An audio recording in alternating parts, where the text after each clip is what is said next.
Voltamos então, segunda parte da aula e para finalizar a aula e a disciplina.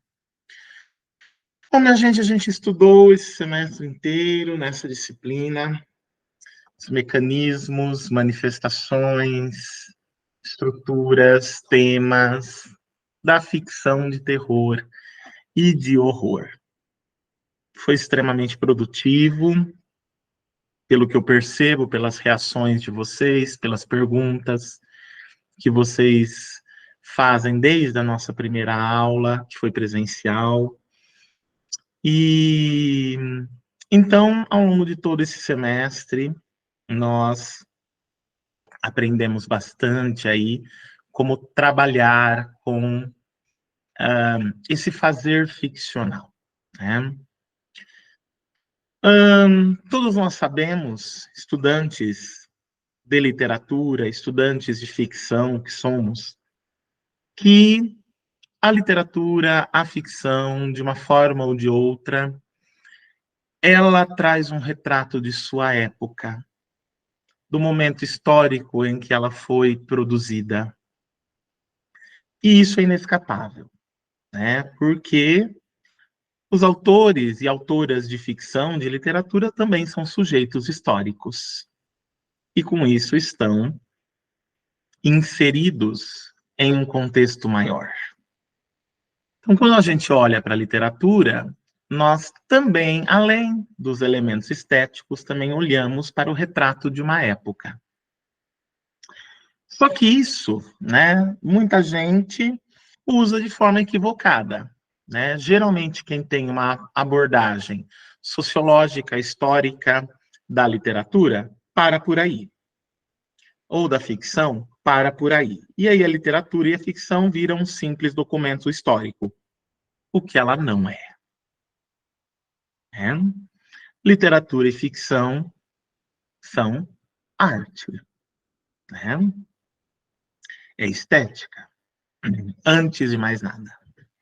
Mas também um retrato sócio-histórico. Bom, a gente pode dar um passo além disso, né?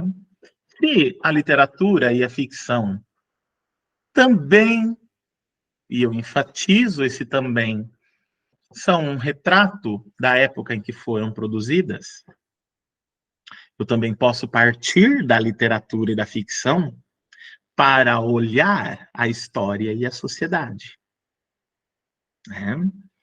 Eu também posso tomar a literatura e a ficção como leituras críticas, ou melhor, como fundamentação crítica para ler o mundo que me rodeia, para ler o contexto histórico em que vivo, a sociedade que participo, minha condição enquanto sujeito histórico. Eu posso utilizar os parâmetros da literatura e da ficção como parâmetros críticos para ler a existência, para ler a vida, para ler a história, para ler a sociedade. Ou seja, fazer o caminho inverso, não é? E dá certo, dá certo. Vamos tentar fazer nessa 1h30 que nos resta, essa brincadeira? Vamos fazer com o nosso próprio país. Partindo de tudo que a gente aprendeu, de tudo que a gente estudou sobre ficção ao longo desse semestre, e se a gente pegar todo esse conhecimento e olhar para o nosso próprio país? Olhar para a realidade que nos cerca. Afinal de contas, né? O que é a realidade? É um construto ficcional. Por quê? Porque tudo que existe na realidade empírica, primeiro foi imaginado, primeiro foi pensado, depois materializado. Ou seja, a origem da realidade é a ficção, né? É o imaginário. Não existe realidade sem o imaginário. Ah, é a realidade que determina a ficção. Mentira, certo? É a maior mentira que alguém poderia contar para vocês. Uh-uh. A realidade empírica é fonte para a ficção. Mentira também. A realidade empírica, se ela é efeito da ficção, como que ela pode ser fonte, causa da ficção? Não é, certo? A única causa de alguma coisa que existe na realidade empírica é a ficção. Né? E aqui eu estou sendo bem pós-estruturalista, né? Subvertendo completamente tudo que eu disse na aula passada, né? Que eu fui estruturalista, né? Com vocês. Enfim. Então vamos fazer esse breve exercício de olhar, né? A partir de tudo que a gente aprendeu sobre terror, horror, medo, né? E mais recentemente, um Heimlich, locus horribilis, passado fantasmagórico, personagem monstruosa, monstros e monstruosidades. Vamos olhar com esse parâmetro da ficção, são parâmetros da ficção. Vamos olhar para a realidade que nos cerca. Não vamos longe. Vamos ficar no nosso próprio país. Não precisamos ir longe. Bom, e aqui vamos olhar para um passado recente, não é? Um passado recente que já é fantasmagórico, não é? Desde 2016 até o ano passado, 2016 a 2023, o que aconteceu com o nosso país? Olhando criticamente, né? E olhando dentro dos parâmetros de ficção, de terror e de horror que nós aprendemos. Ele se tornou um locus horribilis. Não é? O que vocês acham disso? Hoje, o que ocorreu nesse pequeno período de tempo, 2016 a 2023, hoje é um passado fantasmagórico. E lembrem-se, ele é um passado fantasmagórico, ele está aí ainda. Ele está assustando, ele está aterrorizando, ele está horrorizando. Certo? Ele ainda está fazendo suas cobranças. Mas aí é que está. Ele mesmo, enquanto era presente e estava acontecendo, ele também é resultado de cobranças de outros passados, de outras épocas. É interessante se a gente nota a história do Brasil, né, minha gente? Parece que a nossa história ela é feita de ciclos de 30 anos. Observem isso na história do Brasil. A cada 30 anos, nós temos uma situação assustadora. Instaura-se uma situação sociopolítica e econômica aterrorizante, assustadora, amedrontadora e, por vezes, horrenda. Peguem 30 anos antes de 2016. 30 anos antes de 2016 dá 1986, mais ou menos, certo? Alguém me ajude aí com as contas, gente, por favor. Mais ou menos, estou errado? É isso mesmo? Mais ou menos 1986? Vários de vocês aqui não eram nascidos ou eram muito crianças em 1986, né? O que estava acontecendo em 1986 no nosso país? Nós estávamos num processo de sair de 20 anos de ditadura militar, né? Um acontecimento terrível e horrível, as duas coisas. Porque teve tanto terror quanto horror nesse período. Horror, crimes, pessoas que desapareceram, pessoas que foram assassinadas. E terror, enfim, uma ambientação de terror traduzida nas proibições, nas limitações do que se podia dizer, do que se podia falar, escrever, pensar. Façam novamente, apliquem a regra dos 30 anos de novo. 1986, 30 anos antes. Menos 30 anos dá 1956, mais ou menos. É isso, né? 1956. O que estava acontecendo? Nenhum de nós aqui era nascido nessa época. Em 1956. Talvez nossos pais, né? Ou avós, dependendo das idades de vocês. Né? O que estava acontecendo em 1956? De novo, nós estávamos saindo de outra ditadura. Aliás, uma ditadura que, para muitos, ninguém nem associa a palavra ditadura a esse período.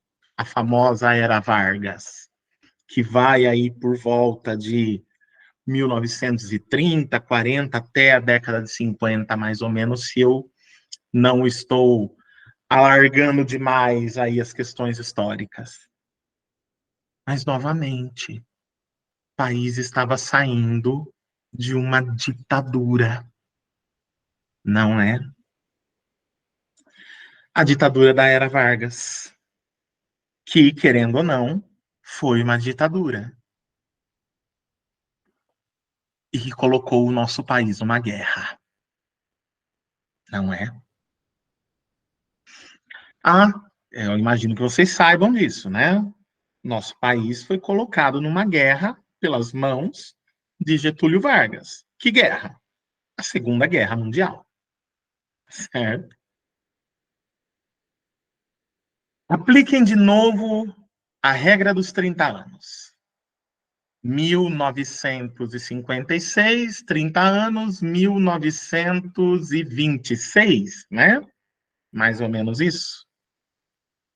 O que estava acontecendo mais ou menos aí na década de 20? A famosa República dos Oligarcas.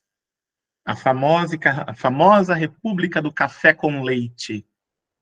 Uma outra forma de ditadura disfarçada.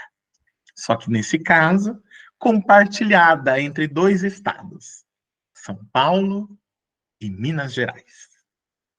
Não é? Eu moro aqui, gente, a 1 quilômetro da rodovia Washington Luiz. Washington Luiz era um dos caras principais envolvidos nessa brincadeira dos oligarcas e da República do Café com Leite. Né?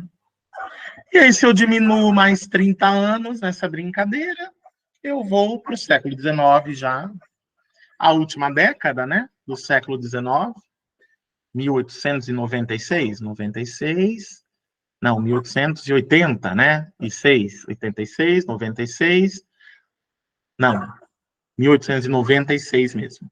Isso mesmo. Um país que estava aí recentemente independente, né? Independente não, recentemente proclamado sua república, recentemente libertado seus escravos, Guerra de Canudos, né? A Cláudia está mencionando aqui, é a época. Um país que começava seu período republicano, tardiamente, né? Muito tardiamente, né? E essa república começa inteirinha errada do começo ao fim. Primeiro, que ela é declarada por militares, sem ninguém ter pedido, né? Sem nenhuma participação ou aderência popular, vindo de cima para baixo, né? Os marechais resolveram, vamos declarar a república aqui. As razões históricas para isso são muitas, elas envolvem dívidas externas com a Inglaterra, por exemplo, elas envolvem dívidas resultantes da Guerra do Paraguai, né, quando o Brasil resolveu achar que tinha algum poder, né, de guerra na América Latina, né? Mas a chaga principal de tudo isso vamos declarar a república aqui porque a situação em relação à libertação dos escravos está ficando insustentável, né? O que a gente faz com essa imensa quantidade de pessoas que do dia para a noite receberam a liberdade e que, ao mesmo tempo, não tinham emprego, não tinham condições sociais dignas, não eram nem mesmo consideradas pessoas ainda, né? Precisou a legislação dizer que elas eram pessoas para serem consideradas pessoas, ou seja, deixarem de ser objetos, propriedade, né? Era isso que um escravo era, uma propriedade. Como pode, não é? Um ser humano ser a propriedade de outro, não é? E se vocês continuarem com essa brincadeira dos 30 anos, vocês vão chegar até a descoberta do Brasil. Até o ano de 1500. Uma descoberta por acidente. Descoberta, a gente chama de descoberta por falta, né? De uma palavra melhor, mas ele já estava aqui. Não se descobriu nada, ele já existia. Né? Ele foi encontrado por uma nação europeia, extremamente gananciosa. E estuprado, né? Oi? E o Brasil foi estuprado, na verdade. Mas veja, Cláudia, que esse estupro, olha a brincadeira dos 30 anos, começa 30 anos depois. Exatamente 30 anos depois. Por quê? O Brasil foi encontrado pelos portugueses em 1500, não é? E aí, o que os portugueses fizeram? Bom, primeiro, né, o idiota do Pedro Álvares Cabral, né, achou que isso daqui era a Índia, ou a China, ou o Oriente, né? Burro como era, né? Como é típico de todos os portugueses, né? Desculpa, gente, vou ser bem ruim, bem chato mesmo hoje, tá? Nesse sentido. Enfim, aí ele chegou aqui, fez aquela missinha idiota, né? Declarou isso daqui propriedade de Portugal e foi embora. E olha o primeiro ciclo de 30 anos. O Brasil ficou abandonado 30 anos. Pertence a Portugal, certo? É nosso. Mas ninguém veio aqui fazer nada, né? Ninguém veio criar cidade, ninguém veio tomar posse da região, não teve portugueses, outras navegações que vieram, até que, por volta de 1525, 1528, o que acaba acontecendo, né? A corte portuguesa, muito rica, né? Começa a conversar com seus coleguinhas, né? A corte inglesa, a corte espanhola, e a última moda na Europa, na época, eram móveis produzidos pelas guildas holandesas, né? Pela Companhia das Índias Ocidentais. Esse era o nome. Né? E as guildas holandesas estavam assim fazendo maior sucesso, né, nessa época, especialmente os carpinteiros, né? Porque tinha acabado de chegar na Europa uma madeira que não existia na Europa. Uma madeira de cor vermelha natural. Eles, os carpinteiros holandeses, só tinham visto isso nos carvalhos, no carvalho vermelho inglês, que nessa época já estava em extinção, quase desaparecido, né? Hoje em dia não existe mais, tá, gente? Carvalho vermelho inglês não existe mais. É uma árvore que foi extinta, tá? Então, aquilo, nossa, todo mundo achou, né? Os holandeses, isso é carvalho vermelho em inglês? Não, não é, né? É uma outra madeira aí que os franceses começaram a trazer de uma região lá que eles tinham encontrado. E essa região era aqui, o Nordeste brasileiro. E os franceses vieram aqui, viram essa madeira e começaram a levar essa madeira para a Europa, a vender para as guildas holandesas. As guildas holandesas começaram a fazer móveis, ficar famosíssimas e riquíssimas, e essa informação chegou à realeza portuguesa. Quando eles descobriram da onde estava vindo a madeira vermelha, o pau-brasil, no caso. Isso é nosso! Vamos lá. Aí sim começa o ciclo de exploração e estupro, como a Cláudia disse, do Brasil. 1532, especificamente. E aí começam ciclos de 30 anos. Que vem se repetindo fantasmaticamente até hoje. Não é? Então, percebam que é uma longa história. E o que aconteceu de 2016 até o ano passado é resultado desse passado fantasmagórico e fantasmático que não se resolve, que continua se repetindo, se repetindo, se repetindo, e transformando esse país a cada 30 anos num outro locus horribilis preenchido de personagens monstruosas. Com a diferença é que, com a história, elas viram personagens, mas enquanto elas não se tornam história, elas são pessoas. Não é? Antes de eu continuar, o Lorenzo levantou a mão. Pode falar, Lorenzo. Só fazendo um breve parênteses, em 2016, na época que estava tendo impeachment, na época que estava tendo greve na Unesp, greve dos professores, dos alunos, teve uma palestra do senhor com a Angélica e com o Jean, se não me engano.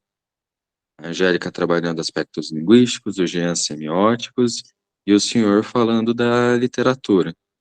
E eu lembro muito bem de uma aspas que o senhor falou, que era: se a ficção imita a realidade, é a arte. Se a realidade imita a ficção, aí é que a gente tem que tomar cuidado. E aí o senhor abriu parênteses exatamente para Star Wars, numa cena que é um terror, né? Uma cena de terror. E, por incrível que pareça, parece que só foi piorando de 2016 até ano passado. Então foi o terror, toda essa narrativa evoluindo, né? E até mesmo o próprio Star Wars aproveitou e teve esse gancho, que, que a outra trilogia também foi bem difícil. Exatamente, Lorenzo. Obrigado pela lembrança desse momento. Era só isso? Você vai falar mais alguma coisa? Era só para lembrar desse parênteses, porque tem a ver também com a questão do terror, do horror, que foi nesse período, de fato, Completamente. de 2016 até ano passado, que começou ali no Burburinho em 2015 e foi evoluindo em 2016, onde começou todo um espetáculo de terror e horror, e aí foi culminando com todo um fantasma do passado, um namoro com o fantasma do passado, né, o fantasma da Exatamente. ditadura que nunca nunca deixou de existir no nosso país e por aí Exatamente. foi, e que É, ainda existe esse fantasma, sim, né? existe. E eu acho E difícil que que ele deixe de existir enquanto ele não for resolvido. Não é isso que eu ensinei para vocês? Como que um fantasma. Como que eu mato um fantasma? Eu não mato. Não tem como matá-lo. Eu só posso resolvê-lo. Se eu resolvê-lo, ele pacifica. Mas parece que no nosso país não se quer resolver esse passado. Quer-se, pelo contrário. Esses ciclos de 30 anos que eu coloquei para vocês é um ciclo de repetição. E parece que é proposital esse ciclo de repetição.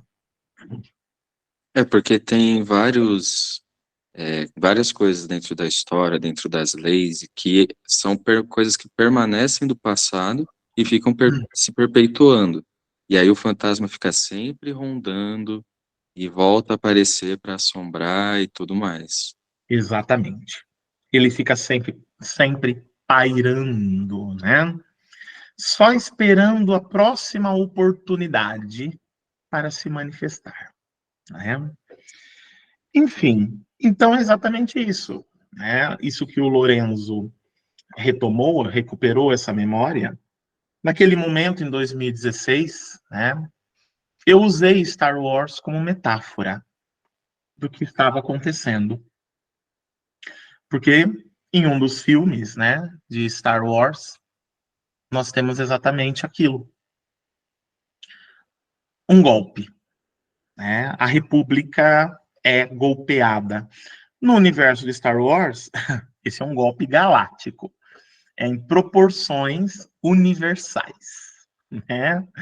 Como a ficção tem esse poder, né, minha gente, de ser algo grande, né, de metaforizar as coisas de maneira grande para deixar a coisa muito clara, né, para deixar muito clara.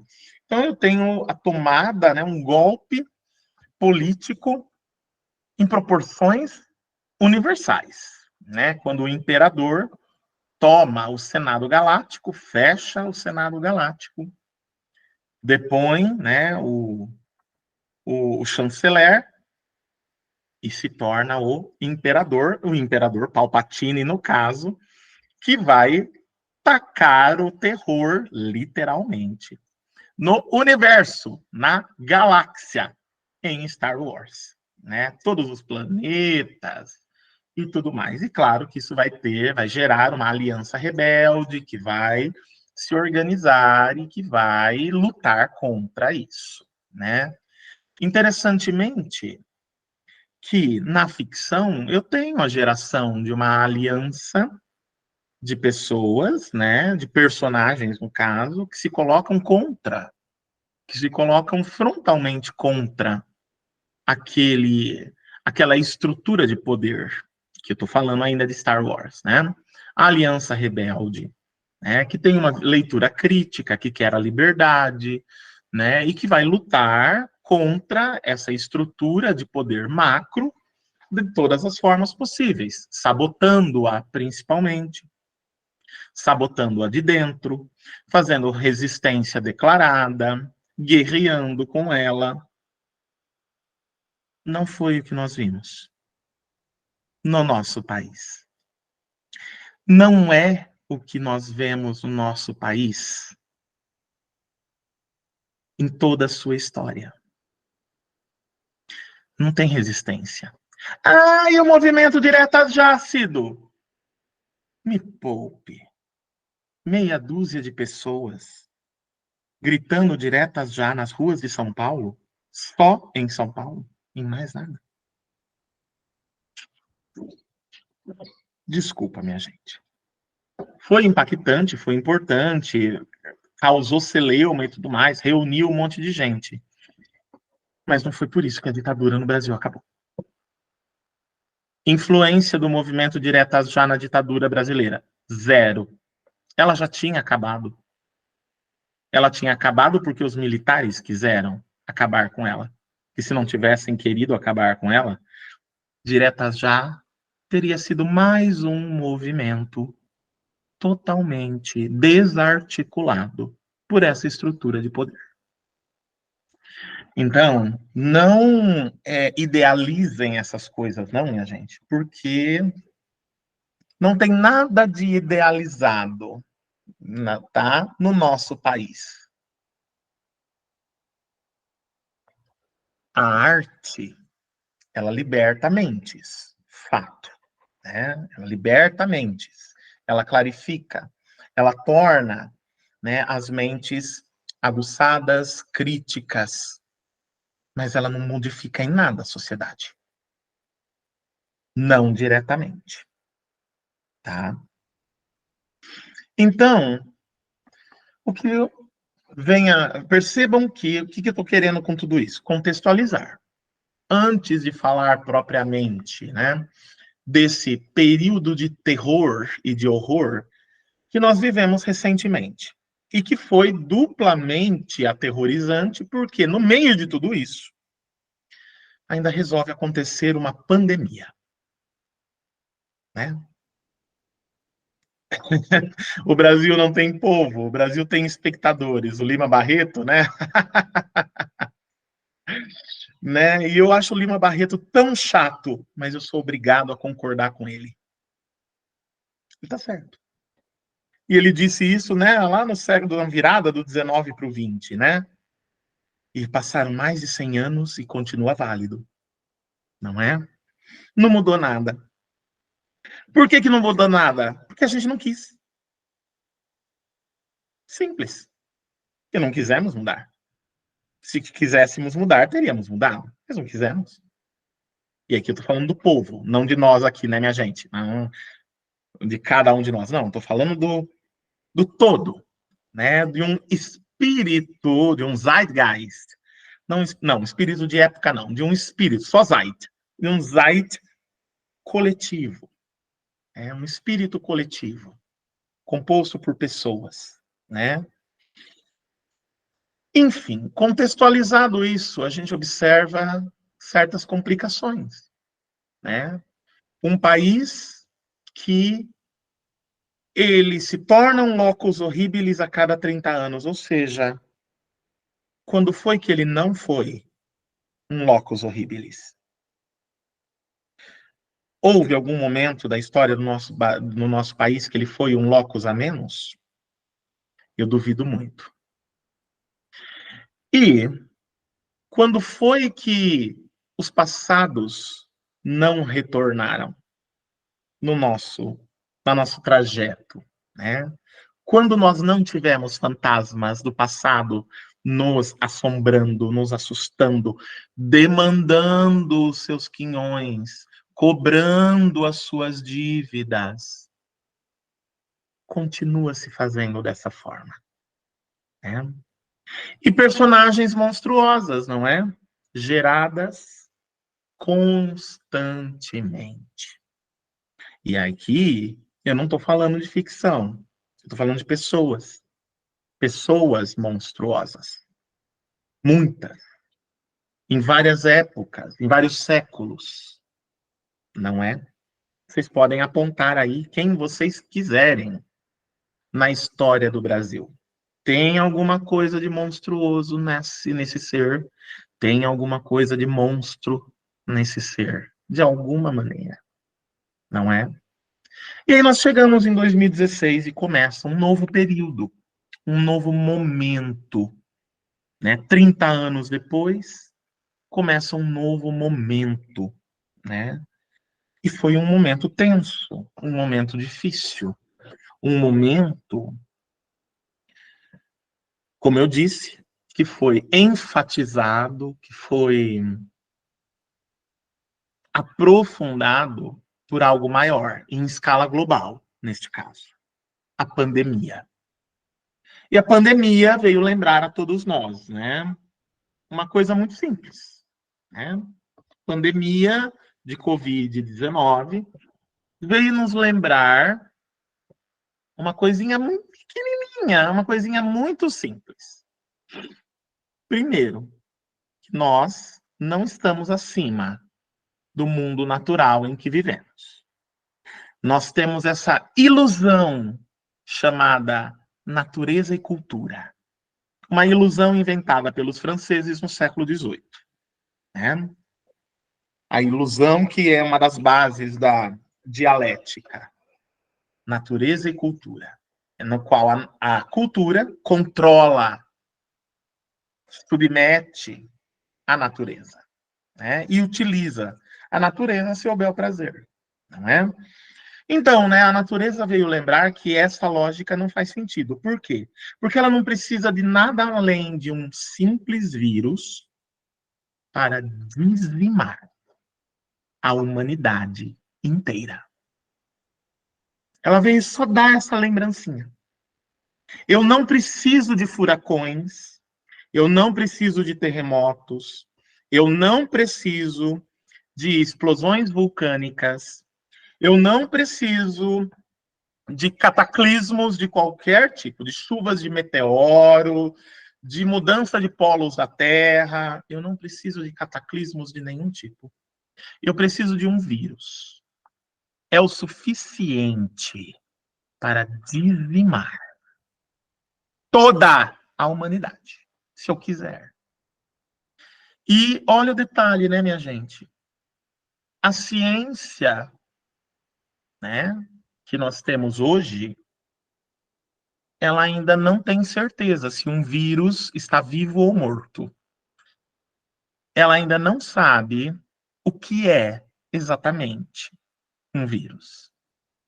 Sabe que é uma proteína, uma coisa ali, mas que foge totalmente a todos os parâmetros que a própria ciência descobriu que sustentam a vida.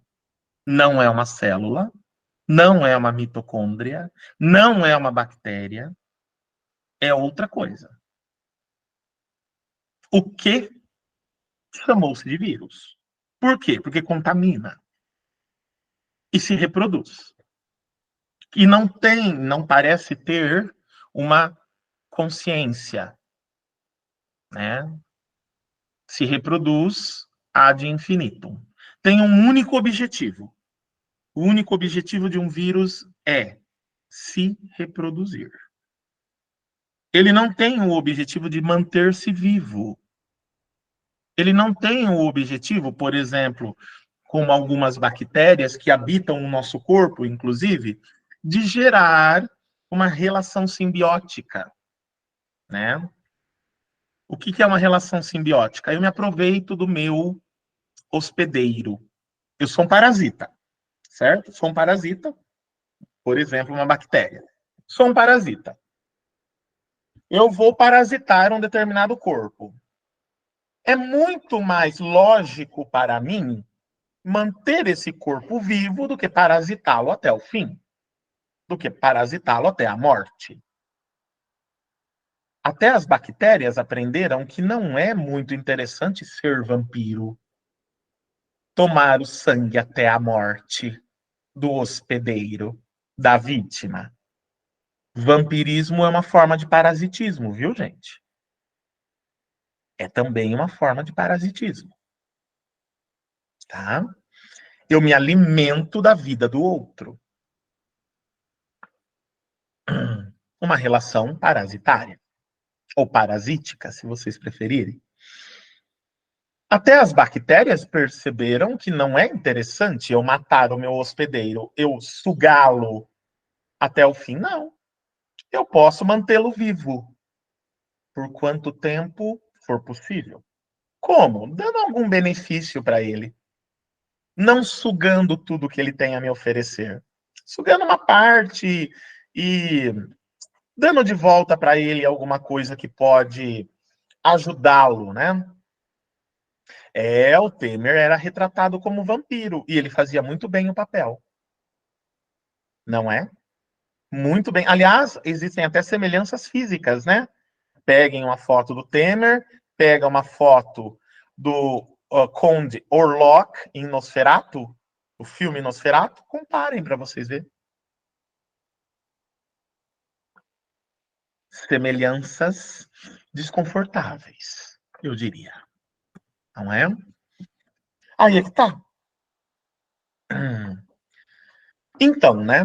Essa é a principal diferença entre parasitas e vírus. O parasita, ele tem alguma forma de inteligência.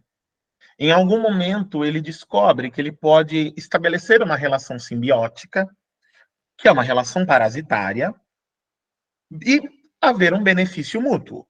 Ele se alimenta do seu hospedeiro e seu hospedeiro tem algum benefício em relação a essa relação, né? Evidentemente que o benefício para o hospedeiro é menor do que o benefício que o parasita aufere de seu hospedeiro. É lógico. Peguem as bactérias que existem no nosso estômago e que nos ajudam na digestão. Tudo, elas só fazem isso. A única coisa que elas fazem é ajudar na digestão. Enquanto nós, que somos os hospedeiros delas, bom, nós hospedamos uma colônia inteira, que é bem grande. Ou seja, nós sustentamos milhões, bilhões de indivíduozinhos lá dentro do nosso estômago, enquanto tudo que eles fazem é ajudar um pouquinho na nossa digestão. Isso é o parasita. E o vírus? O vírus não tem essa consciência. O vírus, ele não desenvolve esse mecanismo biológico. Ele infesta até exaurir o hospedeiro. Se ele não for controlado, ele vai infestar o hospedeiro até o hospedeiro morrer. Então, o nosso querido Temer, por exemplo, ele não é um simples vampiro, ele não é um simples parasita. Ele está muito mais para vírus do que para parasita.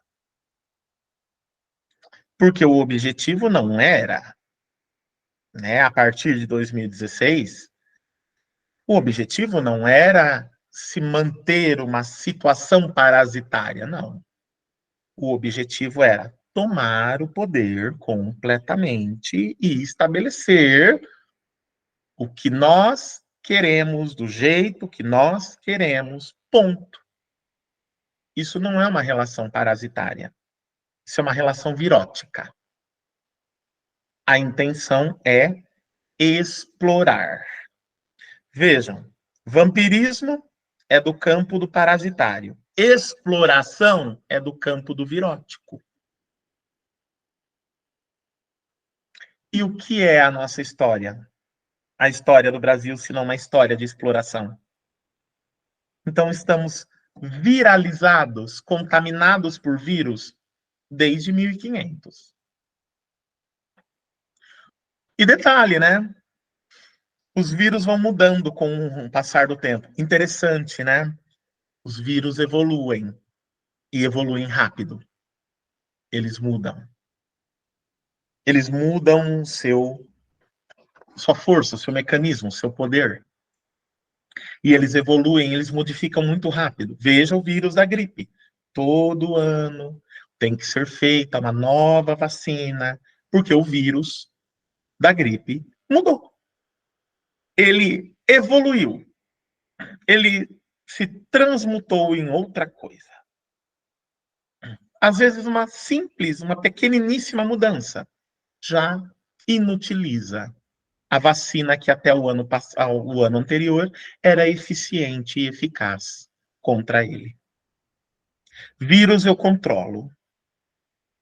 A única maneira de contê-lo é controlando. Dificilmente eu erradico um vírus. Agora, uma bactéria, sim, eu posso erradicá-la.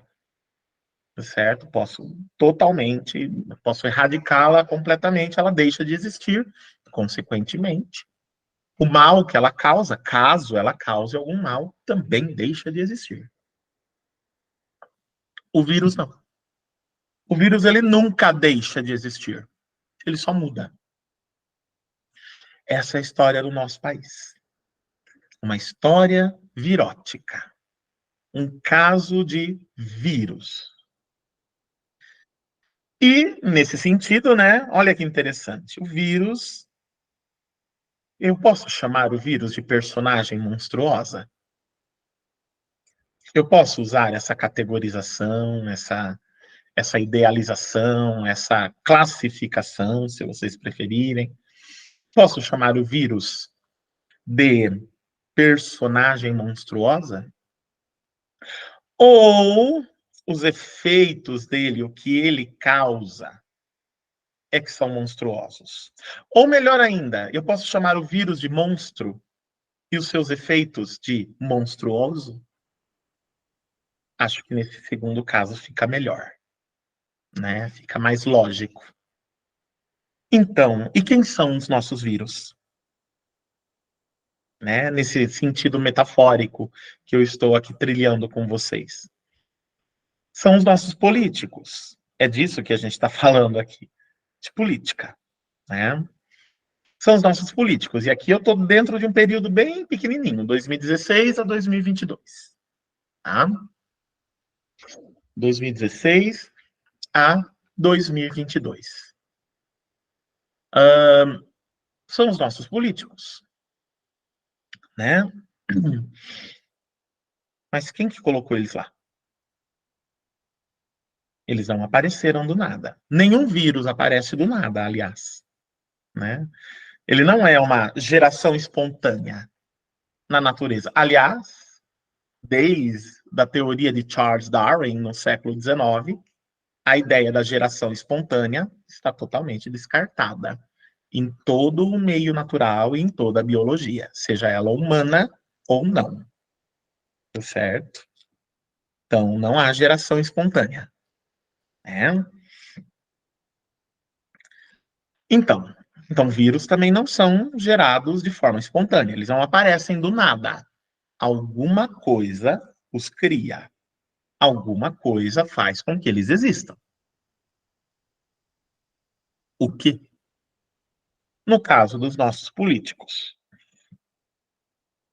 nós mesmos. Nós, enquanto povo, enquanto coletividade. Não enquanto sujeitos e individualidades que somos, né? Mas enquanto coletividade. E aí? Né? O que os nossos políticos revelam sobre a nossa coletividade? A se observar o que ocorreu de 2016 a 2022 é um pouco assustador, não é? O que o político revela sobre a nossa coletividade? Quem somos nós enquanto coletividade? Se eu pegar essa brincadeira que eu estou fazendo aqui com vocês, né?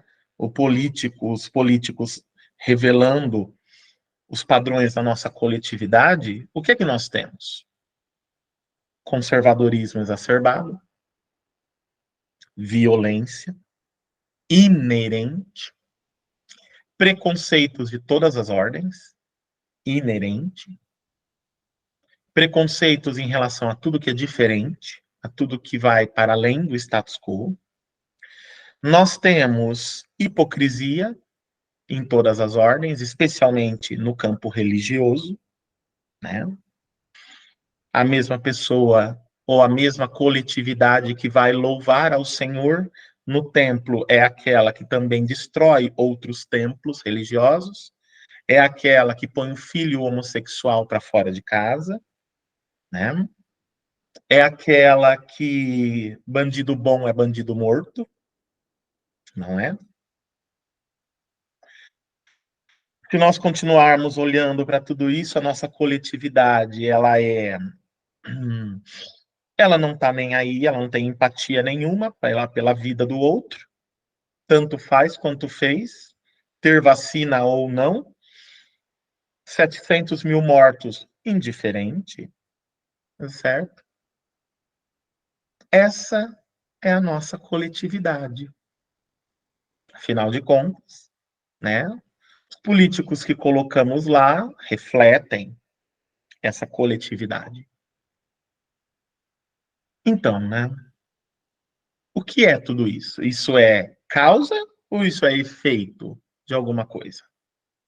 Isso é efeito de uma história desses ciclos de 30 anos, de uma história, oh meu Deus, né? Fomos colonizados por Portugal, adoramos nos colocar no lugar de vítimas. Aliás, fazemos muito bem o papel da vítima, né? Da vítima na ficção de terror e de horror, né? Da vítima, a donzela perseguida, a Final Girl. Conhecem a Final Girl dos filmes slasher? Né? A única sobrevivente do ataque do monstro, né? Geralmente uma mulher, claro. A donzela perseguida é um parâmetro criado por Richardson no século XVIII, na ascensão do romance, né? E que depois vai ser usada a exaustão no romance gótico clássico lá britânico do século XIX, do século XVIII.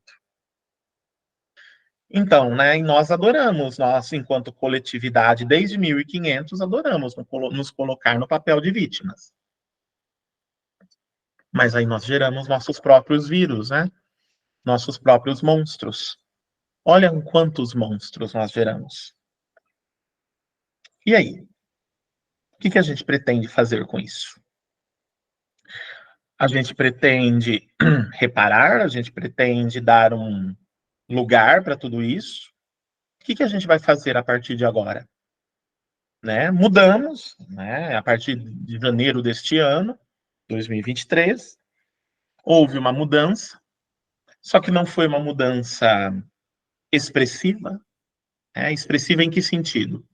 Em termos de eleições, foi muito acirrado, a diferença foi muito pequena, o que expressa que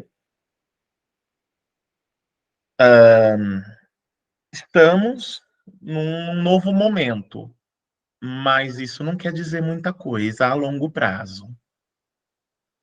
Né? Daqui 4 anos tem novas eleições. O fantasma não foi resolvido. Aliás, o fantasma ganhou agora mais força. Antes, ele era um fantasma sem nome.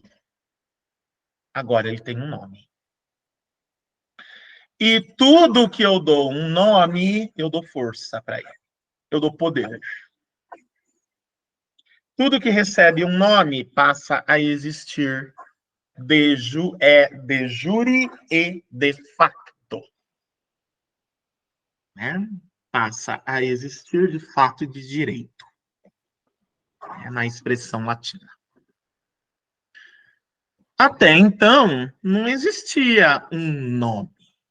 Eu tinha uma palavra genérica, conservador, de direita, extrema direita. Agora eu tenho um nome de um grupo. Bolsominions. Certo? É assim que nós passamos a chamar. Misturando, né? O nome de uma determinada pessoa com a palavra minion. Parece uma brincadeira, né? Brasileiro adora fazer brincadeira. Minions, o filme, o desenho animado, a animação da Disney, né? Para criança, não é? Para a gente se divertir. A gente se esquece, né? É lindo, maravilhoso, uma delícia, né? Os Minions da Disney, que seguem lá o malvadão, que não é malvadão coisa nenhuma e tudo mais, né? A gente se esquece do que significa a palavra Minion em inglês. Né? Aliás, a gente adora pegar palavras da língua inglesa e trazer, importar, emprestar da língua inglesa e trazer para a língua portuguesa sem muito critério, sem pensar muito no que elas significam. Vocês sabem o que a palavra minion significa em inglês? Alguém tem alguma ideia? Não é uma palavra comum, não é uma palavra usual, não é uma palavra falada no dia a dia do nativo da língua inglesa. Pelo contrário, é uma palavra, até certo ponto, literária. É uma palavra pertencente a um vocabulário erudito. na língua inglesa. Minion, a gente traduz em português como a secla, o seguidor fiel e fanático de alguém. É o assecla. É aquele que, em nome do alguém que ele acredita e que ele segue, ele vai fazer qualquer coisa, inclusive matar. Então, esse é o sentido da palavra minion. Né? Mas não foi com esse sentido que essa palavra foi adicionada, né, na criação do termo bolsominion. Não, a referência é o filme da Disney, né? Os seguidores engraçadinhos, né? Engraçadinhos, que quase destruíram o país. De novo. Pela enésima vez. Não é a primeira vez que isso acontece. Né? Ciclos de 30 anos, não disse? Ciclos de 30 anos. Quantos ciclos de 30 anos a gente tem em 500 anos? Não é? Então, né, minha gente? Vocês percebem que o terror e o horror, eles estão aqui? Eles não estão lá, não estão ali, não estão ali no vizinho, não estão ali do lado, não estão no outro. Eles estão aqui, agora, junto de mim, junto de cada um de vocês. E aí? O que vocês pretendem fazer com isso? Melissa. Boa noite, Cido.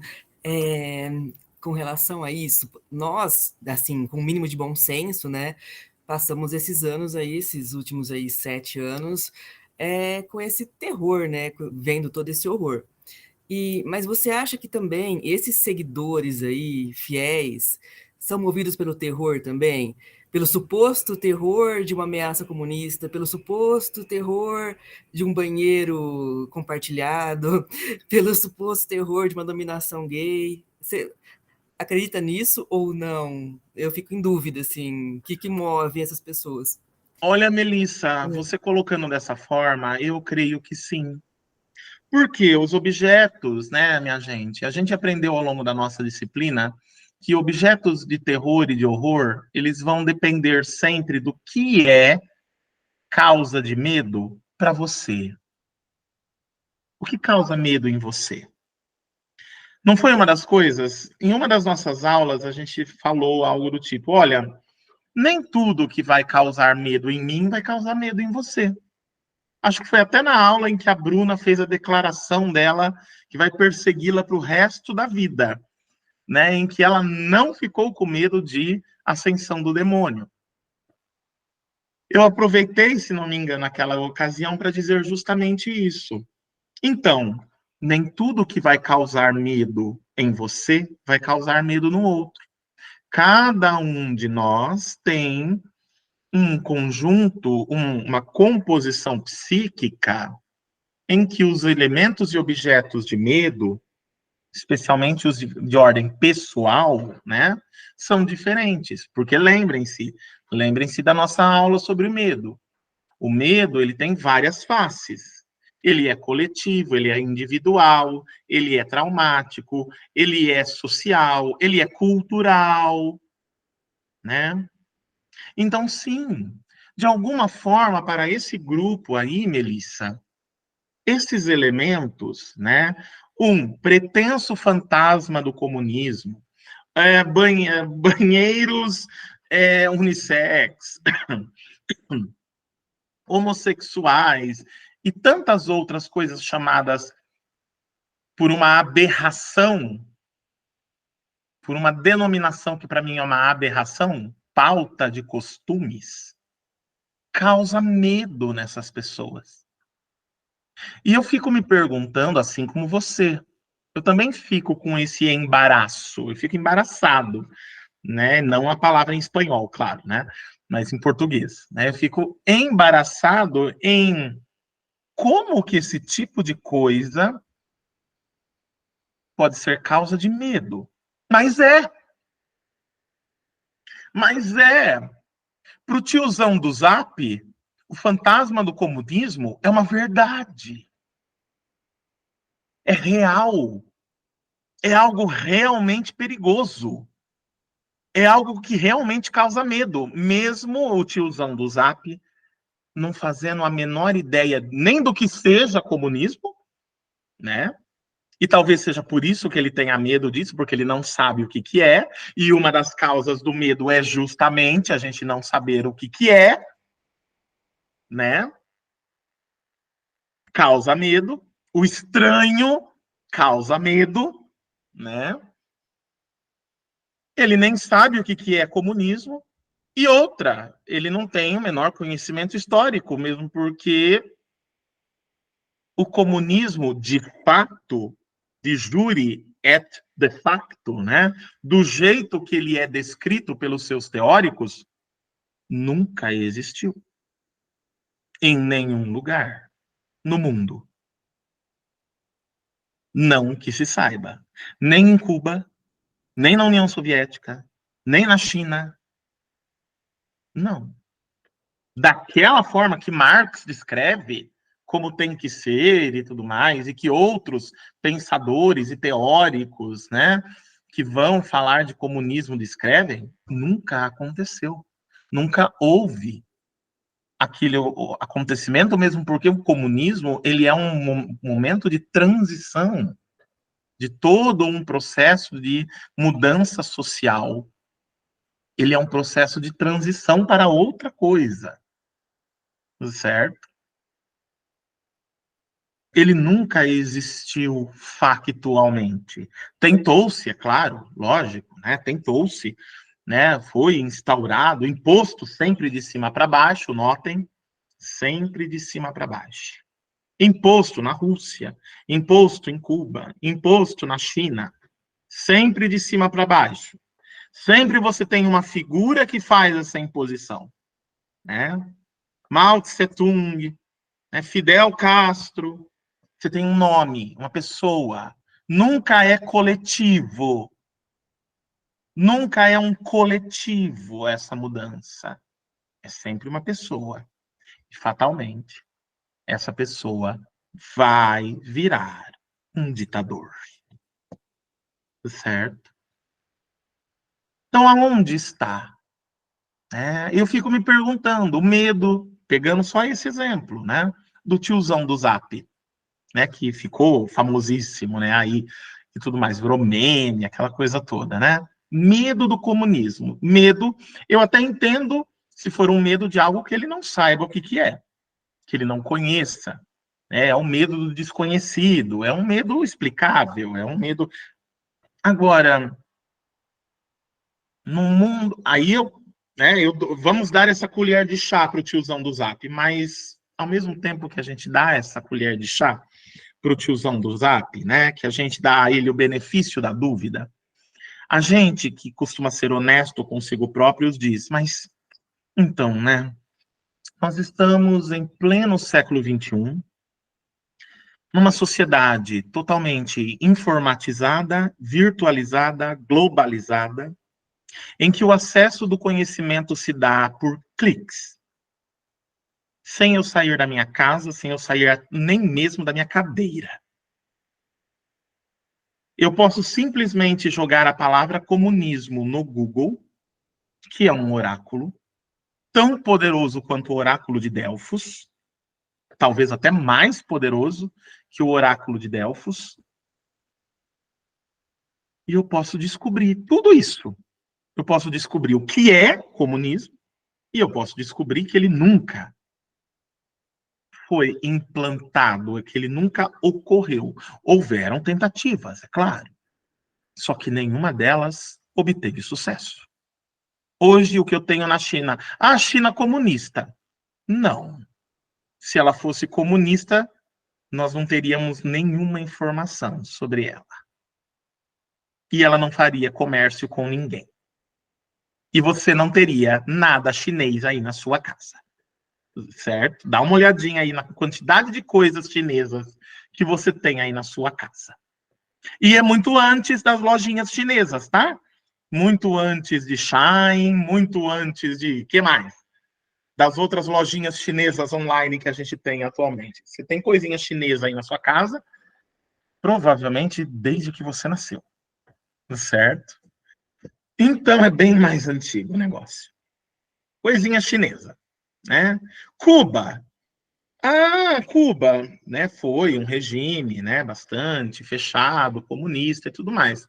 Mas nem por isso o mundo deixou de consumir charutos cubanos, que se tornaram, inclusive, objetos de luxo, caríssimos.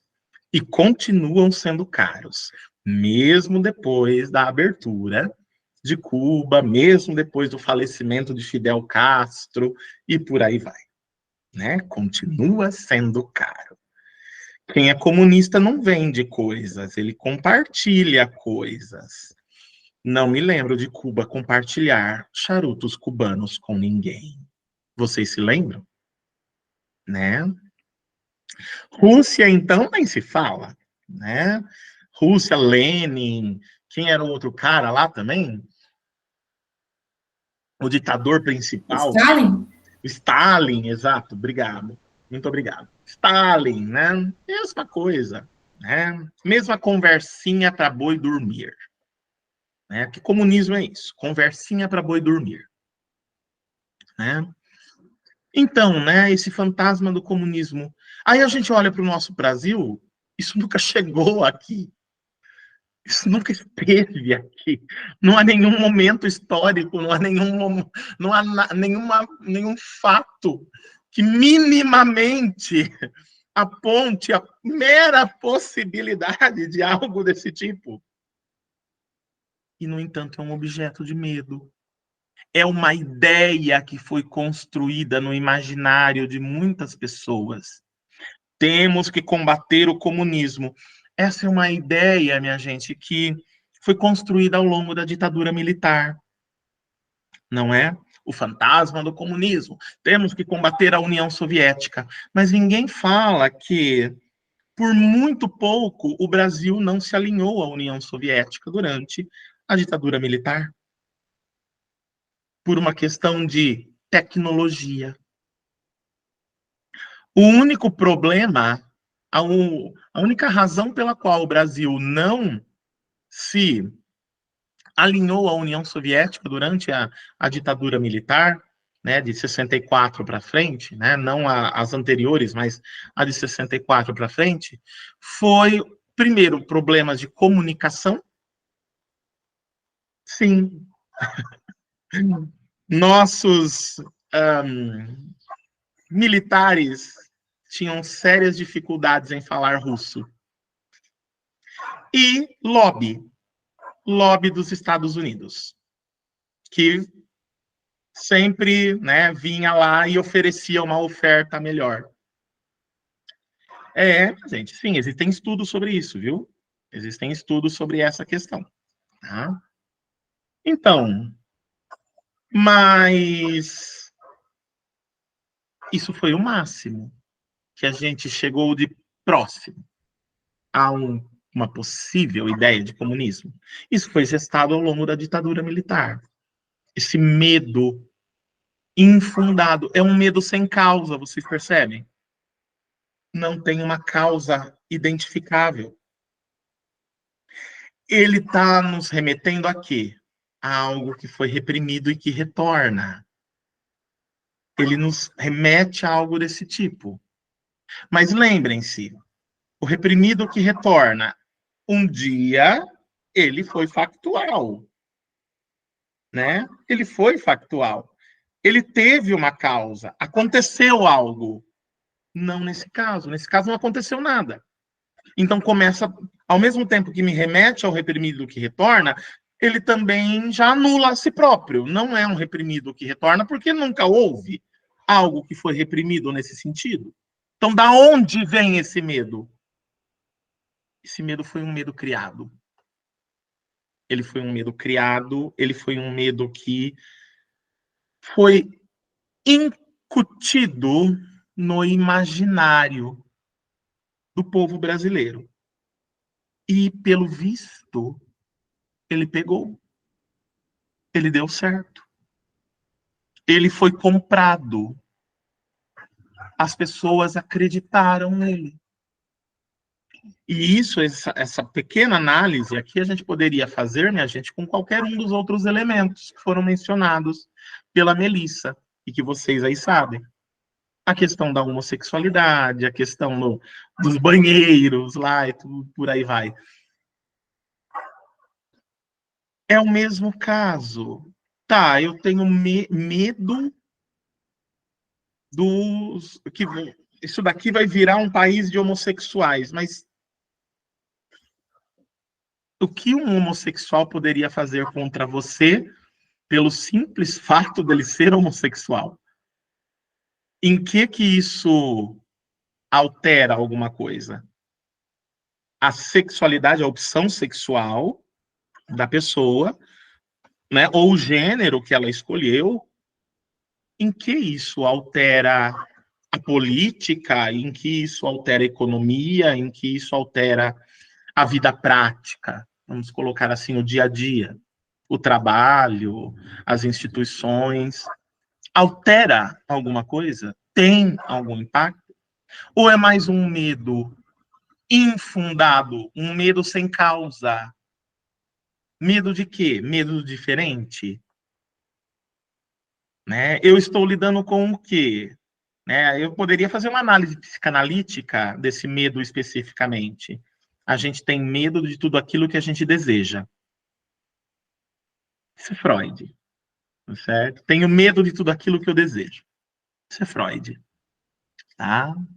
Freud, assim, no estado mais clássico possível, né? Eu tenho medo daquilo que eu desejo. Ah, então eu vou criar todo um contexto social de preconceito, discriminação contra homossexuais, porque eu não aceito que eu tenho um desejo por aquele jeito de ser, por aquele modo de ser, por aquele gênero. Sim, me parece que foi isso mesmo. Me parece que é isso mesmo. Certo? Então, vocês percebem que é um conjunto bastante complexo que mexe com frustrações, questões coletivas, história, política, né? Vocês percebem que a gente vive numa bomba relógio? Vocês já imaginaram se isso resolve explodir tudo de uma vez? Porque são 500 anos de repressões, de fantasmas que retornam e são reprimidos de novo, de locus horribilis que se instaura e depois desinstaura, de passado fantasmagórico que vai e volta e não se resolve, de uma infinidade de personagens monstruosas, de monstros e monstruosidades, de todos os tipos, de todos os níveis, e de repente, tá tudo junto, tudo misturado, num imenso coletivo. E se tudo isso resolve explodir de uma vez? O que vocês acham que pode acontecer? A gente esteve à beira disso. Nós estivemos à beira disso. Recentemente, justamente nesse período. Nós estivemos à beira disso. Né? Mas aí nós não fizemos nada. Porque de vez em quando, vez ou outra, o brasileiro até reage. Ele sai para as ruas. Geralmente pelos motivos errados, mas ele sai. Certo? Não por aquilo que realmente importa, mas ele sai. Dessa vez nós não fizemos isso. Nós ficamos simplesmente olhando o espetáculo e deixando ele acontecer. Aqueles que são, né, contra tudo aquilo ficaram de pés e mãos atados, sem saber o que fazer, e aí vem a pandemia e coloca todo mundo dentro de casa, e aí não tem o que fazer mesmo. Certo? Foi uma reação apática. Foi apatia. Né? Uma coisa bem contemporânea. Apatia. É algo a se meditar sobre. O que é o apático? Tanto faz como fez. É um egoísmo levado a um extremo, certo? É o extremo do egoísmo, é a apatia, tá? É bastante perigoso isso. Fala, Eric. Professor, eu fiquei assim em pânico, né, em ter essa visão de que, tipo assim, a gente tem medo deles, de quem tá do outro lado politicamente falando, só que eles têm medo da gente. Eu fiquei aterrorizado com esse exemplo, assim, mas eu vejo muito que o medo do outro lado, o medo, tipo assim, da extrema direita, é mais uma desculpa, mas o medo que eles têm mesmo não é da gente, mas é de perder o poder, sim, perder essa hegemonia que a extrema-direita tem no Brasil, né? Até mesmo politicamente e religiosamente, que para eles é quase que uma coisa só, né? A política é a religião. Eu estava vendo esses dias uma fala da deputada Erika Hilton, e ela falava assim que teve uma. Ah, é alguma coisa lá que estava discutindo, que tem que proteger as crianças de mutilação, para não pode ter criança trans, porque isso e aquilo. E daí ela fala, ah, mas em 2021, uma criança, só porque falou que era trans, foi espancada até a morte no Ceará. E ninguém falou de proteger as crianças, no caso dela, ninguém enxurou a morte dessa criança trans. Então, isso é mais um comentário que eu queria fazer. Assim, eu vejo esse medo da extrema-direita não como um medo da gente, um medo dos banheiros, mas um medo de, assim, a partir do momento que tem banheiro, você está dando espaço para aquelas pessoas circularem na sociedade, para aquelas pessoas poderem se sentir confortáveis nos lugares, assistidas, enfim. Mas o que eu queria saber mesmo, professor, é que sobre tem algum exemplo na literatura desse medo em perspectiva? Tipo, eu tenho medo desse monstro, só que esse monstro, para ele não é um monstro, ele tem medo de mim, eu que sou o monstro dele. Tem um exemplo disso? Nós falamos um exemplo aqui hoje, o Ai, qual? 1984 do George Orwell. É um exemplo Ah, desses. Tá? hum, O grande irmão, o Big Brother, da mesma forma que os outros têm medo dele, ele tem medo dos outros, né?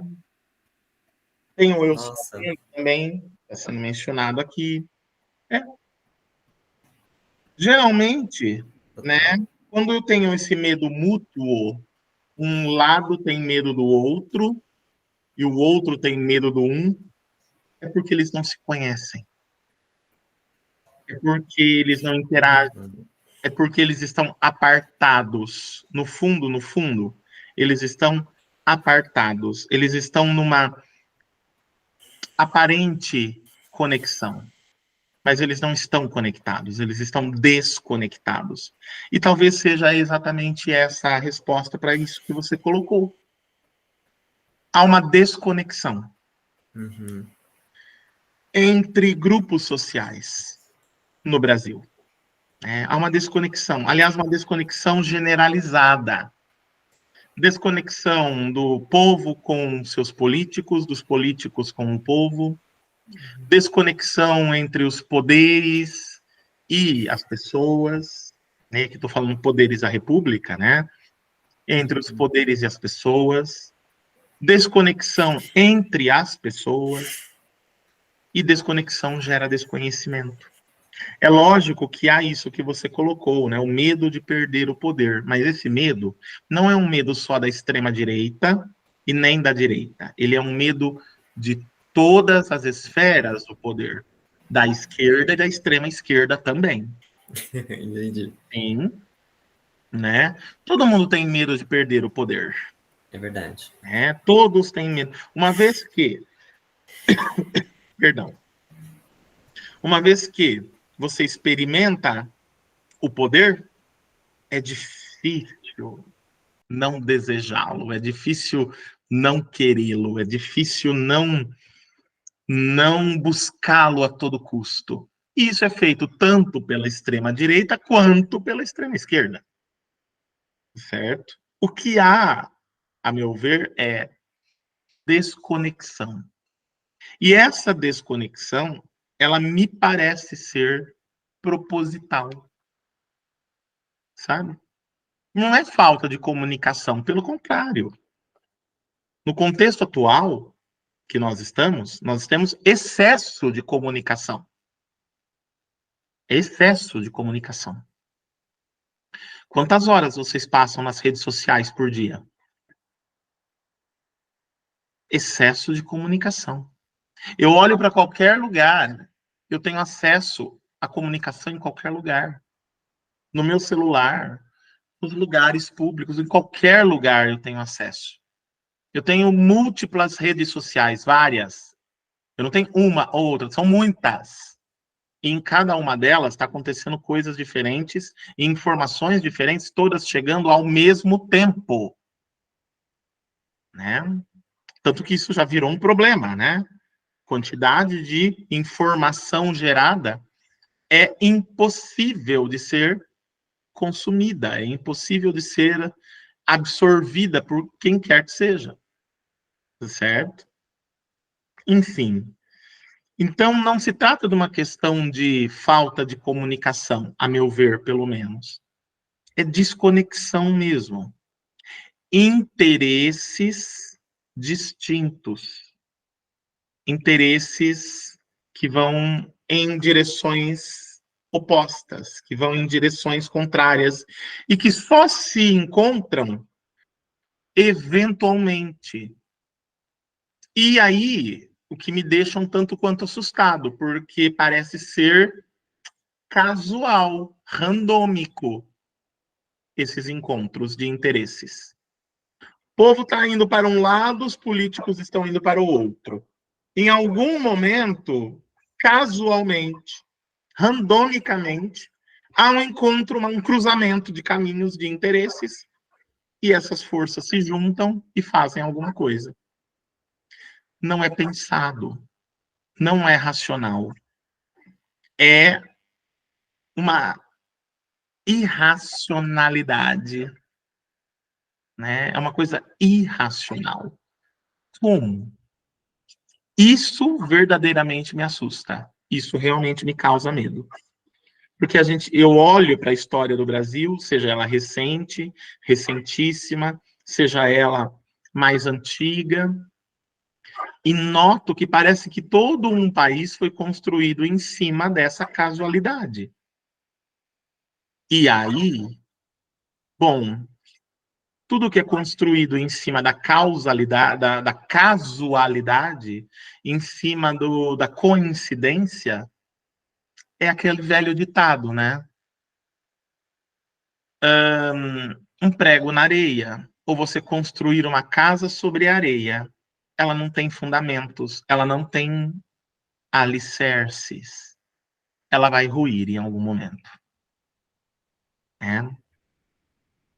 E, interessantemente, né, que a gente gosta, né, enquanto brasileiros, de brincar com o perigo, com muita tranquilidade e facilidade, né? Veja o que fizemos, enquanto coletividade, claro, veja o que fizemos com um país de 2018 a 2022. Nós entregamos o país na mão de um projeto de governo que não tem um projeto que não seja explorar, de novo, o país sem dar nada em troca. Uma relação virótica, não simbiótica. Foi o que fizemos de 2018 a 2022. Entregamos o país na mão de alguém, que eu me recuso, evidentemente, a pronunciar o nome, que vou chamar de aquele que não deve ser nomeado, certo? Ou você sabe quem, tá? O inominável, gosto de usar essa palavra, o inominável, né? Que fez justamente isso. Explorou de novo.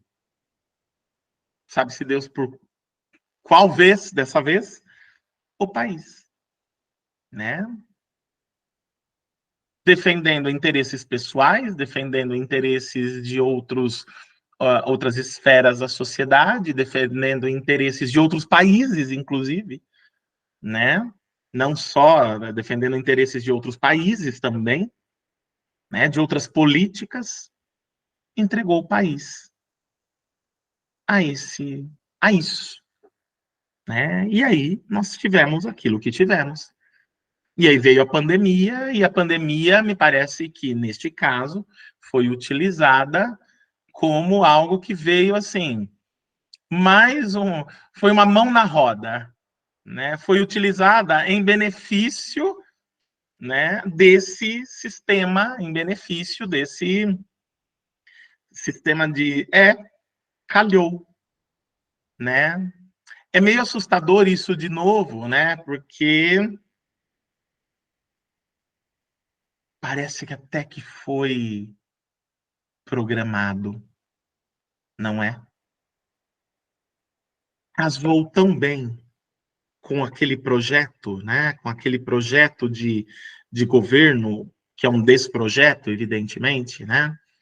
Casou brilhantemente bem, não é? Casou. É como se uma coisa tivesse sido pensada para outra. É claro que não é possível partir por esse lado, porque uma pandemia é uma pandemia, é um acontecimento que não é programado. Quer dizer, teoricamente não é, né? A história de que lá na China o vírus foi criado em laboratório e depois deixou escapar, abafaram essa história. Não sei se vocês se lembram disso, mas em algum momento veio isso à tona. Aí foi trazido pelos Estados Unidos, os Estados Unidos foi criticado, especialmente aqui no Brasil, por aventar essa possibilidade, e foi jogado os panos quentes sobre isso, e essa história ficou sem solução. No fundo, a verdade é que nós não sabemos da onde veio o vírus da Covid-19. Mas, como eu disse a vocês, tudo tem uma causa. E essa causa ela pode ser tanto natural, vírus aparecem naturalmente, quanto sintética. Vírus também podem ser feitos em laboratório. Sabe-se como se fazer, certo? E não seria a primeira vez a se fazer caso o vírus da Covid-19 seja um vírus sintético. Não sabemos. Caso seja, não é a primeira vez que os seres humanos fazem vírus sintéticos de destruição em massa. Tá? Bárbara.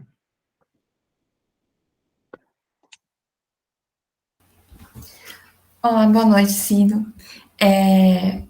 Só duas coisas. A primeira, na verdade, é complementando o que você falou da informação. Na minha área, que é a ciência da informação, a gente chama isso de infodemia, que é o processo que, quando há um grande acúmulo, um grande fluxo de informação, que é a partir de um ponto que você não sabe diferenciar se aquilo é verdade ou não. Então, mesmo sendo um veículo considerado respeitado, como, por exemplo, que você pode dizer de uma agência de checagem de fatos, pode haver erros com a informação que eles estão passando, se é verdadeira ou não, como a gente viu acontecendo com a Covid. Uma hora era uma coisa, outra hora era coisa, mas não sabia o que era exatamente. Aí, tirando essa parte aí, eu queria falar a responder o que o senhor falou, uma pergunta aí, do que a gente poderia fazer nessa situação, do que a gente presenciou e viveu nesses últimos anos, e é meio que, tipo, nada, porque foi permitido, teve uma apatia, de um lado, com sentimentos de que, olha, isso está errado, precisamos fazer uma coisa, mas a apatia permanecia. Só que isso vai de encontro com o que acontece com o povo brasileiro no geral, que é um povo muito violento. Desde o seu início, ele é extremamente violento. E aí, no texto da Neocropolítica, que acho que foi a Cláudia que comentou aqui, explica perfeitamente isso, quando ele fala, tem que a noção de um inimigo ficcional que se encaixa perfeitamente na parte de homossexuais, no banheiro compartilhado, que é na parte do banheiro compartilhado, dos homens, tudo é uma porcaria, né? Essa ideia de que, esse é meu inimigo e tal. Porque, por exemplo, do banheiro compartilhado, então todo mundo em casa tem 2 banheiros, no mínimo. Um para homem e outro para mulheres, no mínimo. Né? E não faz muito sentido. E aí também, acho que é do Foucault, que ele fala que há uma divisão entre quem deve viver e quem deve morrer. Um dos pilares vamos dizer assim, os 3 pilares que sustentou o que acabou acontecendo. Eu coloquei aqui bancada da BBB, que é o que se tem hoje no Congresso, na sua maioria, é a bancada da Boi, Bíblia e Bala. Esses 3 os pilares que sustentaram o que ocorreu e que ainda estão aí. Perigosos ou não, mas eles estão muito fortes na nossa política. E aí, esses pilares, juntamente com aqueles que os votaram para representar, porque a nossa democracia, né, ela é representativa, vai muito da ideia daquele quem deve morrer e quem deve viver. Ou seja, aqueles que são aceitos naquilo que eu conheço devem viver. Aqueles que não devem morrer. E isso pode ser, sei lá, usar de exemplo, porque no Brasil, se você pegar, por exemplo, é um dos países, se não o maior país, que lincha pessoas no mundo. Não é incomum você ter notícias de travestis sendo linchadas ou pessoas sendo linchadas por um outro pilar do que acabou acontecendo, que é as fake news, a desinformação. Acho que passou quinta-feira na Globo, da Linha Direta, o caso da Fabiane, se não me engano. Foi um boato que ela era bruxa, coitada, né? Foi praticamente linchada. E aí acabou acontecendo isso. E aí, quando estava falando da apatia, eu falei, não faz sentido essa apatia, sendo que o povo brasileiro, ele é violento em si, a história dele é extremamente violenta.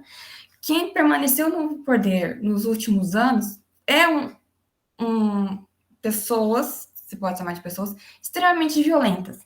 Então, pode ser que exploda? Sim.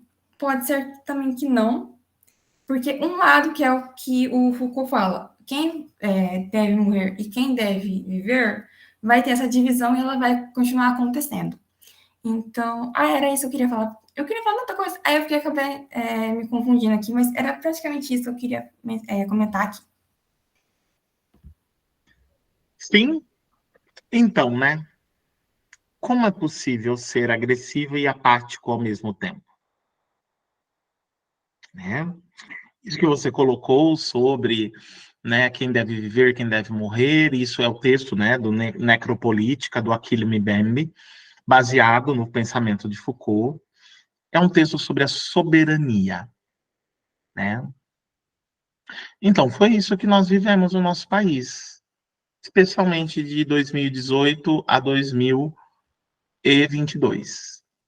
A soberania determinou quem deve viver, quem deve morrer. Ela utilizou-se do seu poder, né? A pergunta que eu deixo para vocês hoje é que não vou responder. É justo?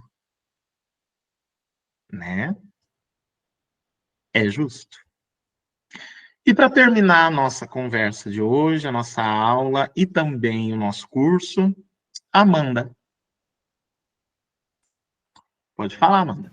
Ou o Gabriel. Não, no caso sou eu mesma. Eu deixei para falar assim para o finalzinho da aula, porque na verdade é uma dúvida, tem tudo a ver, eu acredito com essa questão política nossa, mas ela está mais pautada no texto que ficou para a aula de hoje, que é o do Gothic Origins, que, enfim. E aí eu fiquei pensando eu não sei se é uma introdução que o Panther faz ali, se é um capítulo, não sei. Mas, enfim, enquanto eu fazia a leitura, eu me lembrei do Otávio Paz no Arco e a Lira, porque lá ele vai falar de um conceito que seria legalidade cósmica, né? Isso com relação mais à antiguidade grega. E de que, por exemplo, a tragédia seria o terreno perfeito para tratar disso, mas a partir da híbris, né? Então, esse descomedimento, essa coisa do ultrapassar, né? Porque ele vai dizer que toda vez que um homem cometia uma desmedida, por exemplo, Antígona, Édipo, ele também cometia uma falta para com a harmonia cósmica, né? E para que isso fosse restaurado, esse homem tinha que ser punido. E aí ele vai recuperar o Nietzsche para falar que uma expressão, assim, entre aspas, tão lúcida dessa falta, toda essa questão humana, só podia ser feita por um povo em plena saúde, né? E aí, a partir da leitura do texto do Panther, quando ele fala ali das questões de lei, eu fiquei pensando, né, nisso que ele disse, de que o gótico vai manifestar essa questão, essa natureza da lei, mas como uma adição retórica da ausência, da dúvida e tudo isso. E aí eu não sei, né, assim, e também pensando que ele deixa bem evidente que o gótico, ele vai tratar dessa coisa de que a gente, enquanto seres humanos, a gente só tá vestido de humano, porque na verdade a gente não passa de um animal sem rumo e indefeso, como nos quadros lá do John Martin. Aí eu fiquei pensando se seria uma extrapolação a gente tentar pensar, assim, pegando o conceito do Paz, numa legalidade ou uma ilegalidade ali, né, com um sinal inverso, cósmica, por causa dessa coisa da arbitrariedade dos homens, dessas reivindicações de que a gente quer falar como Frankenstein, o monstro, né? Mas que a gente não tenha alguém para quem falar, que não tenha, a gente não tem quem nos escute, né? E também porque o Panther vai falar que a existência do homem é doença, né? Então tem tudo a ver com o que vocês estão falando aí, e que o gótico vai colocar as cartas na mesa para mostrar essas limitações e vulnerabilidades da condição humana. Enfim, porque todo mundo finge que isso não está acontecendo, que de tão apegados, né, nessa ideia de superioridade do ser humano e tudo mais, por conta de uma suposta aquisição, né, de consciência. Enfim, e eu também me lembrei da Emily Dickinson, quando ela fala que infection in the sentence breeds, né? Então, essa coisa do gótico como sendo um terreno para explorar o privado, a invasão, a supressão e também para fazer leitura da sociedade, como a gente está fazendo agora. Então, eu não sei se procede, mas é pensar nessa coisa de que está tudo errado, né, da ilegalidade, como o estar tudo errado e está tudo bem, porque ser humano é essa, enfim, porcaria. É uma forma de pensar, Amanda, sim. É uma forma de pensar. Mas sempre a gente precisa considerar, né, o seguinte, que a lei, por exemplo, tudo que nós chamamos de lei, aquilo que nós fazemos com a lei, é uma fantasmagoria, né? A lei é um fantasma. Cadê a lei? Ela está onde? Onde ela está? Por que eu a sigo, então? Ah, ela está no papel, mas quem a colocou no papel? Quem colocou ela daquela forma? Quem disse que deveria ser daquela maneira? E por quê? Nós somos como cabritinhos, né? Ou melhor ainda, né? Somos como novilhas, né? A gente só segue para onde mandam a gente seguir, sem questionar por quê. E aí é tudo que eu espero que vocês não façam depois dessa disciplina. Eu espero sinceramente que vocês questionem por quê, né? Questionem por que o gótico, por que o medo, por que os objetos de pesquisa de vocês, por que as teorias, por que os posicionamentos, por quê. E com isso, vocês vão produzir conhecimento, tá? E é isso, minha gente. Chega, né? Tá bom, acabou. Terminamos aqui a nossa aula e terminamos a nossa disciplina também. Espero poder, quem puder, né? Espero revê-los pessoalmente, quem puder, na nossa pequena confraternização semana que vem. Logo mais mando um e-mail com o convite e dados e tudo mais. Repito, quem puder vir, venha. Quem não puder, tá tudo bem também. E foi um imenso prazer estar com vocês nessas sextas-feiras ao longo desse semestre. Aprendi muito com vocês, com as informações, os referenciais que vocês trouxeram. Muito obrigado por compartilharem também o conhecimento de vocês, tá? E é isso.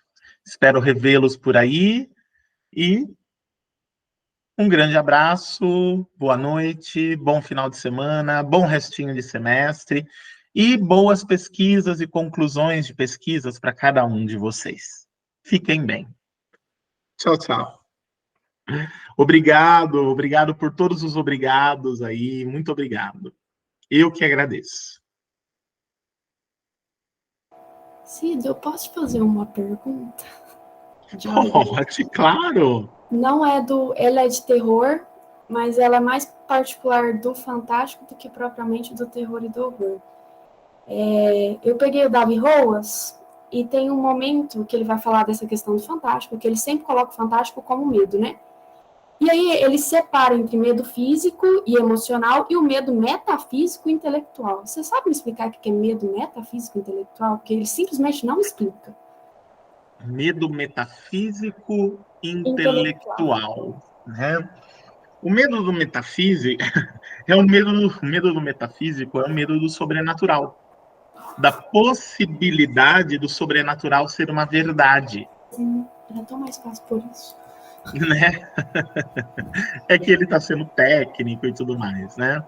Então, o Davi Roas, quando ele fala de medo metafísico, é o medo do sobrenatural, pela possibilidade de haver, uma vez que nós não sabemos, né, que nós não temos certeza em relação à completa estrutura da realidade, completa estrutura do mundo natural, né?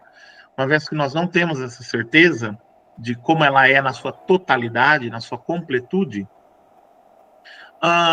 por mais que a própria ciência, né, diminua a questão do sobrenatural, do metafísico e tudo mais, mas é uma questão que não pode ser desconsiderada, né? Então, é um medo intelectual, por quê? Porque ele pertence, nessa perspectiva, ao campo das ideias, né? A possibilidade da existência do sobrenatural não é factual, né? De acordo com esse pensamento científico, não é factual, não tenho como provar, mas a possibilidade existe, né? Eu não tenho como provar nem que existe, nem que não existe. E é esse que é o ponto de medo. É por isso que causa medo. Eu não tenho como provar nem que existe, nem que não existe, né? Então, é isso daí. Basicamente é isso. O medo metafísico e o medo, né, intelectual. Imagina, que é isso. Tchau, tchau, professor. Obrigada. Tchau, até mais, gente. Até mais. Tchau, tchau para vocês.